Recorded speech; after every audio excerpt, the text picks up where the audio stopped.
भाटिया राष्ट्रीय प्रवक्ता भारतीय जनता पार्टी के हमारे साथ जुड़ गए हैं। सुप्रिया श्रीनेत हमारे साथ प्रवक्ता कांग्रेस पार्टी की जुड़ गई हैं। सुनील सिंह यादव प्रवक्ता समाजवादी पार्टी के, शांतनु गुप्ता हमारे साथ लेखक के तौर पर जुड़ रहे हैं। सबसे पहले सुप्रिया श्रीनेत जी, आपके साथ शुरू करते हुए, क्योंकि बयान ऐसा है जिसमें चुने हुए मुख्यमंत्री के लिए ठग शब्द का इस्तेमाल किया जा रहा है। बीजेपी कह रही है कि राहुल गांधी को यह बयान वापस लेना चाहिए। सुप्रिया जी। नहीं, मुझे नहीं लगता कि उन्होंने कुछ भी गलत कहा है। उसका जो कॉन्टेक्स्ट है उसको याद रखना चाहिए। लेकिन आज योगी जी विषय चर्चा का विषय ही नहीं है। वो जबरदस्ती कूद पड़े इस डिबेट में और आप लोग जबरदस्ती उनको चर्चा का विषय बना रहे हैं। आज चर्चा का विषय ट्रेजरी बेंच की वो खाली सीटें हैं जहां पर प्रधानमंत्री नहीं थे, गृह मंत्री नहीं थे, राजनाथ सिंह नहीं थे। और जब राहुल गांधी जी दहाड़ कर इस देश को सच बता रहे थे, प्रधानमंत्री मोदी और अडानी जी की असलियतों का और ये रिश्ता क्या कहलाता है, खूब अपनत्व का, दोस्ती का, हर कीमत पर दोस्ती निभाने का, ये दोस्ती हम नहीं छोड़ेंगे। फेविकॉल से मजबूत जोड़ का जब वो अडानी के नाम पर इस देश के प्रधानमंत्री से सवाल पूछ रहे थे और ये बोल रहे थे कि 600 नंबर से एक आदमी दूसरे नंबर पर कैसे आ जाता है, एक आदमी हर उस यात्रा पे कैसे जाता है जहां पर प्रधानमंत्री जाते हैं, हर उस देश में उनको कैसे कॉन्ट्रैक्ट मिल जाता है जहां पर प्रधानमंत्री की यात्रा होती है, बांग्लादेश का 25 साल का पावर कॉन्ट्रैक्ट हो या श्रीलंका के उस इलेक्ट्रिसिटी बोर्ड कमिश्नर का कहना कि प्रधानमंत्री मोदी ने व्यक्तिगत तौर पे प्रेशर डाला अडानी के लिए, या ऑस्ट्रेलिया वो गए और उसके बाद आकर $1 बिलियन का लोन मिल जाता है, और इतने गहन गंभीर आक्षेप लगे जिसमें छोटे छोटे गरीब लोगों का पैसा डूब रहा है और प्रधानमंत्री चुप रहते हैं और सदन के इतनी बड़ी चर्चा से बाहर हो जाते हैं। अपना मुंह दिखाने आज कोई नहीं आया, विपक्ष का, सत्ता पक्ष का बड़ा नेता। तो आज तो डिबेट का विषय वो है, आज डिबेट का विषय वो है कि रूल बुक दिखाने वाले जो कुछ चरण चुंबक आज सदन में उठ रहे थे, आज अडानी का इस पर भी बात करेंगे सुप्रिया श्रीनेत, लेकिन मैं वापस अपने सवाल पर आती हूँ। इस विषय पर भी बहस करेंगे और जो राहुल गांधी ने कहा है और रविशंकर प्रसाद ने जवाब दिया है वो भी सुनाएंगे, लेकिन उससे पहले आप मेरी बात का जवाब दीजिए। जब राहुल गांधी कहते हैं कि इस देश में दलितों को आप सुनेंगी, मैं पूछूंगी सवाल तो आपको सुनना होगा। दलितों को इस देश में एस्केप वेलोसिटी चाहिए निकलने के लिए। मंदिर जो लड़के जाते हैं वो छेड़ते हैं, अधर्म हो रहा है धर्म के नाम पर, सिर्फ भगवा चोला पहन लेने से वो ठग हैं, ठग ही रहेंगे।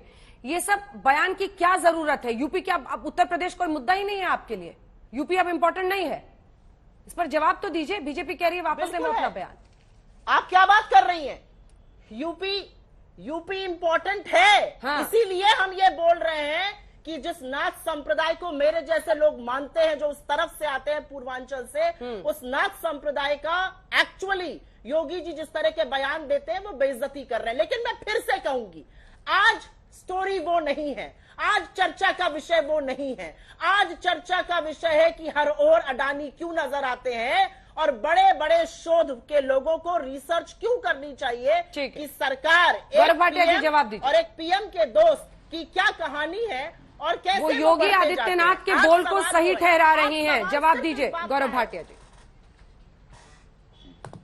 नहीं अंजना जी, आपने मेरी बात देखिए, ऐसा है कि भारतीय, गौरव जी शांत करा लीजिए प्लीज। गौरव जी बोलिए। धन्यवाद। आप चुप कराएंगी तो मैं बोल लूंगा। धन्यवाद।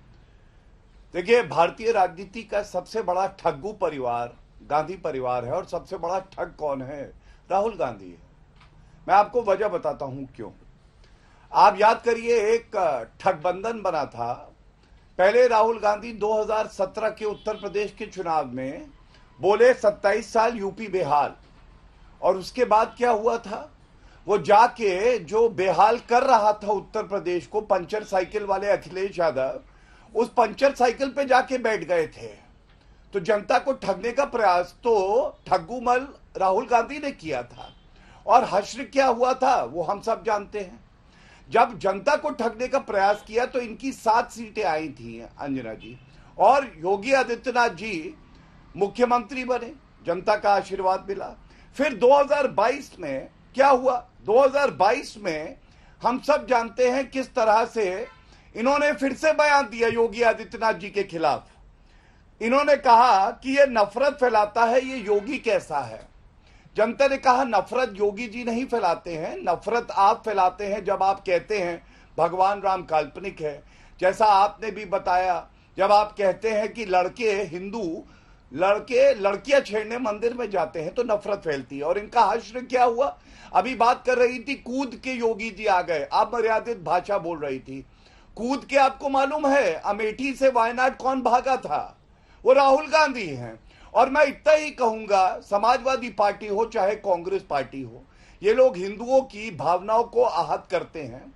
क्या इतना दमखम है? एक बार जो दूसरे धार्मिक ग्रंथ हैं, कुरान में भी कुछ मैं आपको बताऊं ऐसी आयतें हैं जिसमें हलाला है, बहु विवाह है। राहुल गांधी हो, अखिलेश यादव हो, हिम्मत पड़ सकती है क्या अंजना जी कि एक शब्द बोल दें? और रामचरितमानस पे जिस तरह की टिप्पणी करी गई, अखिलेश यादव ने पहले क्या कहा? उन्होंने कहा कि स्वामी प्रसाद मौर्य से जवाब लिया जाएगा, ये सूत्र बता रहे हैं। बाद में स्वामी प्रसाद मौर्य, क्योंकि उन्हीं के कहने पे अब शब्द कह रहे थे हिंदू समुदाय के खिलाफ, तो उनको खुली छूट दे दी गई। इसलिए आज मैं इतना ही कहूंगा, केवल शब्द वापस नहीं लेने चाहिए, पहले अपना कद बढ़ाना चाहिए राहुल गांधी को। राहुल गांधी को आज कोई गंभीरता से नहीं लेता भारतीय राजनीति में। और अंजना जी, उसकी केवल वजह क्या है? वजह यह है क्योंकि उनके पास ना संयम है, ना शालीनता है, और ना वो जानते हैं कि किस तरह से एक संवैधानिक पद पे जो व्यक्ति बैठा होता है उसको संबोधित करना चाहिए। ठीक है।